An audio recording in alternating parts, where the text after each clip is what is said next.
Chegamos no quinto dia da nossa jornada da leitura bíblica e hoje vamos ler Mateus capítulo 13, 14 e 15.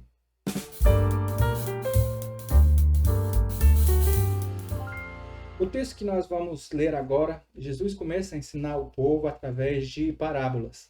Essa forma de ensinar o povo tinha dois objetivos. Um era fazer com que aqueles que tinham menos conhecimento pudessem entender as verdades acerca do reino de Deus, e outra era fazer confundir aqueles que se julgavam ter algum tipo de conhecimento. Vamos então ao texto. Mateus capítulo 13 nos diz o seguinte: naquele mesmo dia, Jesus saiu de casa e assentou-se à beira-mar. Reuniu-se ao redor uma grande multidão, tão grande que ele teve que entrar no barco e assentar-se nele, enquanto todo o povo ficou na praia. Então, lhes falou muitas coisas por parábolas, dizendo: o semeador saiu a semear. Enquanto lançava a semente, parte dela caiu à beira do caminho, e as aves vieram e a comeram. Parte dela caiu em terreno pedregoso, onde não havia muita terra, e logo brotou, porque a terra não era profunda. Mas quando saiu o sol, as plantas se queimaram, secaram, porque não tinha raiz. Outra parte caiu entre espinhos, e cresceram e sufocaram as plantas.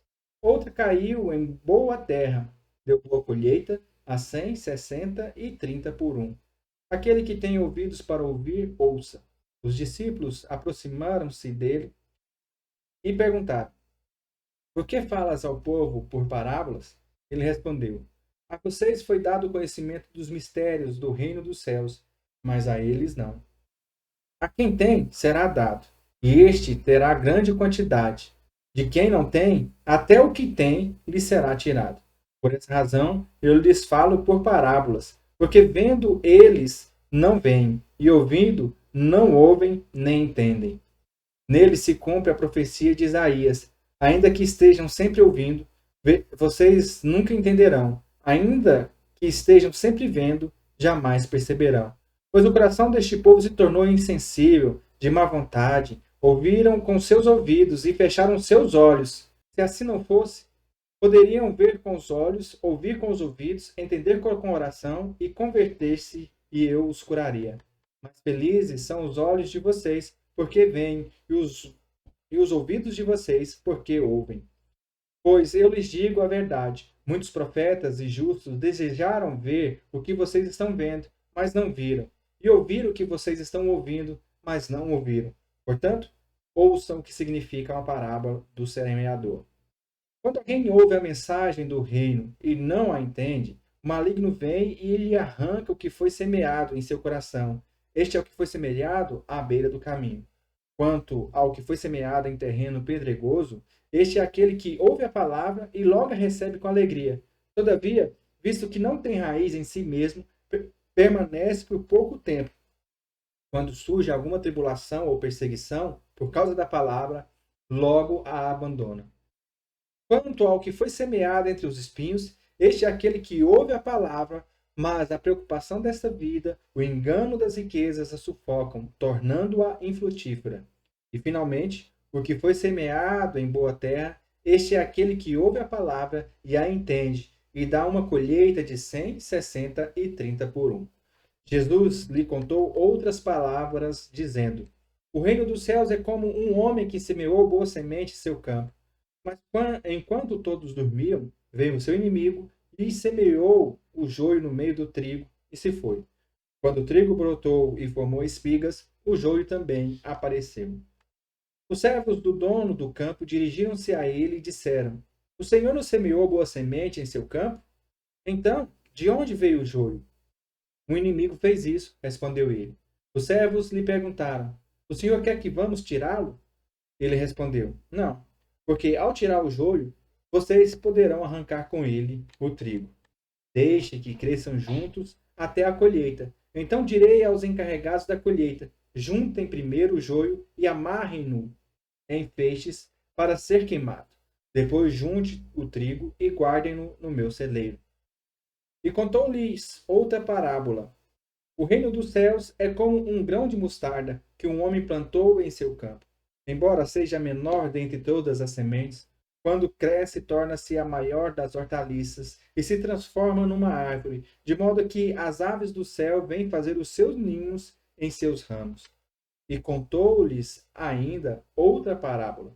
O reino dos céus é como o fermento que uma mulher tomou e misturou com uma grande quantidade de farinha, e toda a massa ficou fermentada. Jesus falou todas essas coisas à multidão por parábolas. Nada lhes dizia sem usar alguma parábola, cumprindo-se assim o que fora dito pelo profeta: Abrirei minha boca em parábolas, proclamarei coisas ocultas desde a criação do mundo. Então ele deixou a multidão e foi para casa. Seus discípulos aproximaram-se dele e disseram: Explica-nos a parábola do joio no campo. E ele respondeu: Aquele que semeou a boa semente é o filho do homem. O campo é o mundo e a boa semente são os filhos do reino. Os joios são os filhos do maligno, e o inimigo que semeia é o diabo. A colheita é o fim desta era, e os encarregados da colheita são os anjos. Assim como o joio é colhido e queimado no fogo, assim também acontecerá no fim desta era. O filho do homem enviará os seus anjos, e eles tirarão do seu reino tudo o que faz tropeçar e todos os que praticam o mal. Eles lançarão na fornalha ardente, onde haverá choro e ranger de dentes. Então os justos brilharão como o sol no reino do seu Pai. Aquele que tem ouvidos, ouça. O reino dos céus é como um tesouro escondido no campo. Certo homem, tendo-o encontrado, escondeu-o de novo. E então, cheio de alegria, foi, vendeu tudo o que tinha e comprou aquele campo. O reino dos céus também é como um negociante que procura a pérola preciosa. Encontrando uma pérola de grande valor, foi, vendeu tudo o que tinha e a comprou. O reino dos céus é ainda como uma rede que é lançada ao mar e apanha toda sorte de peixes. Quando está cheia, os pescadores a puxam para a praia. Então se assentam e juntam os peixes bons nos cestos, mas jogam fora os ruins. Assim acontecerá no fim desta era. Os anjos virão, separarão os perversos dos justos e lançarão aqueles na fornalha ardente, onde haverá o choro e ranger de dentes. Então perguntou Jesus: Vocês entendem todas essas coisas? Sim, responderam eles. Ele lhes disse: Por isso, todo mestre da lei instruído quanto ao reino dos céus é como o dono de uma casa que tira do seu tesouro coisas novas e coisas velhas. Tendo terminado de contar essas parábolas, Jesus saiu dali. Chegando à cidade, começou a ensinar o povo na sinagoga. Todos ficaram admirados e perguntaram: De onde lhe vem essa sabedoria e estes poderes miraculosos? Não é esse o filho do carpinteiro?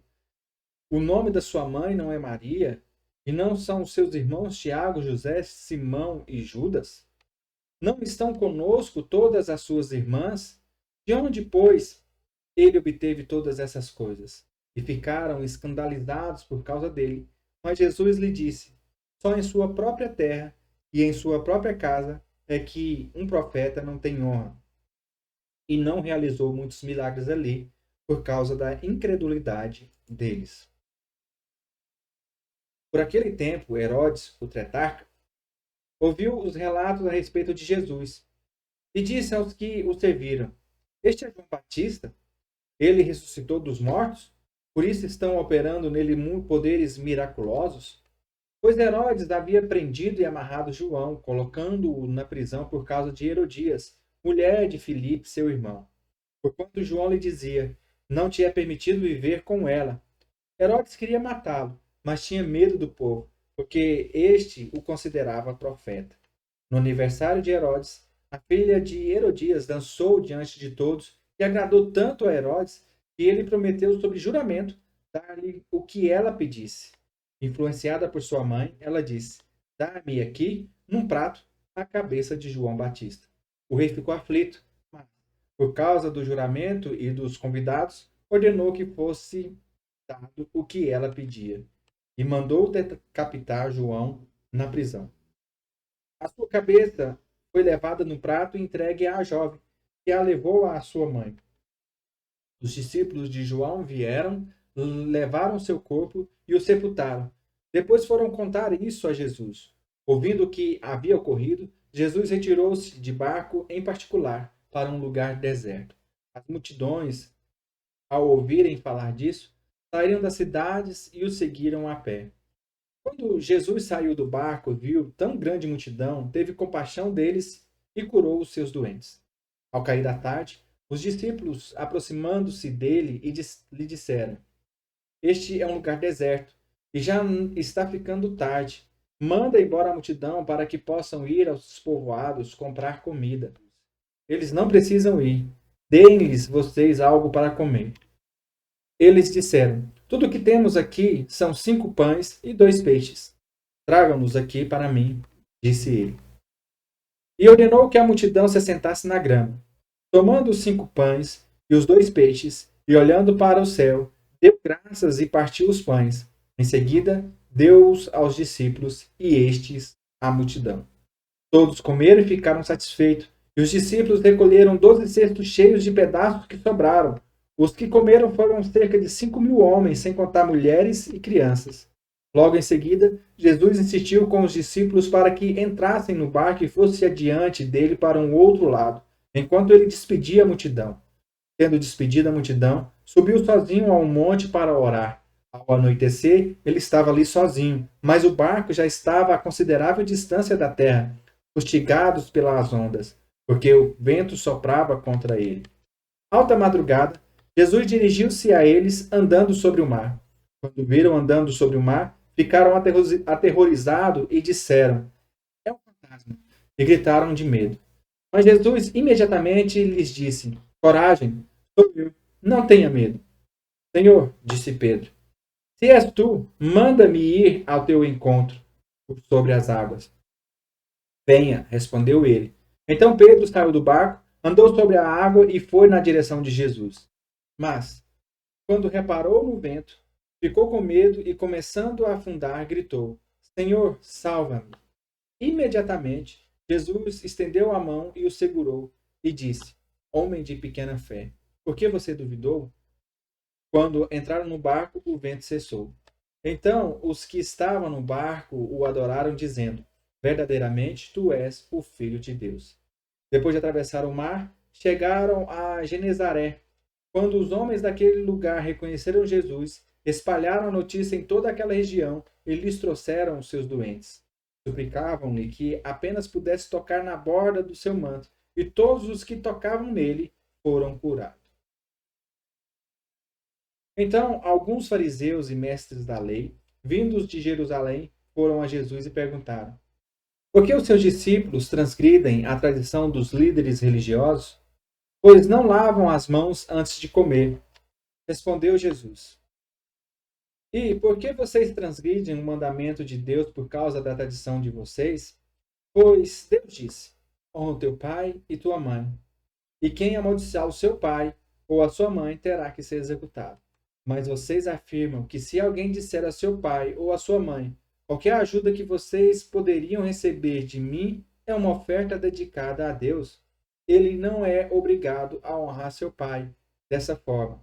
Assim, vocês anulam a palavra de Deus por causa da tradição de vocês. Hipócritas, bem profetizou Isaías acerca de vocês, dizendo: Este povo me honra com os lábios, mas o seu coração está longe de mim. Em vão me adoram. Seus ensinamentos não passam de regras ensinadas por homens. Jesus chamou para junto de si a multidão e disse: Ouçam e entendam. O que entra pela boca não torna o homem impuro, mas o que sai de sua boca, isso o torna impuro. Então os discípulos se aproximaram dele e perguntaram: Sabe que os fariseus ficaram ofendidos quando ouviram isso? Ele respondeu: Toda planta que meu Pai Celestial não plantou será arrancada pelas raízes. Deixem-nos, eles são guias cegos. Se o cego conduzir outro cego, ambos cairão no buraco. Então Pedro pediu-lhe: Explica-nos a parábola. Será que vocês ainda não conseguem entender? Perguntou Jesus. Não percebem que o que entra pela boca vai para o estômago e mais tarde é expelido? Mas as coisas que saem da boca vêm do coração, e são essas que tornam o homem impuro. Pois do coração saem os maus pensamentos, os homicídios, os adultérios, as imoralidades sexuais, os roubos, os falsos testemunhos e as calúnias. Essas coisas tornam o homem impuro, mas o comer sem lavar as mãos não o torna impuro. Saindo daquele lugar, Jesus retirou-se para a região de Tiro e de Sidom. Uma mulher cananeia, natural dali, veio a ele gritando: Senhor, filho de Davi, tem misericórdia de mim. Minha filha está endemoniada e está sofrendo muito. Mas Jesus não lhe respondeu palavra. Então seus discípulos se aproximaram dele e pediram: Manda-a embora, pois vem gritando atrás de nós. Ele respondeu: Eu fui enviado apenas às ovelhas perdidas de Israel.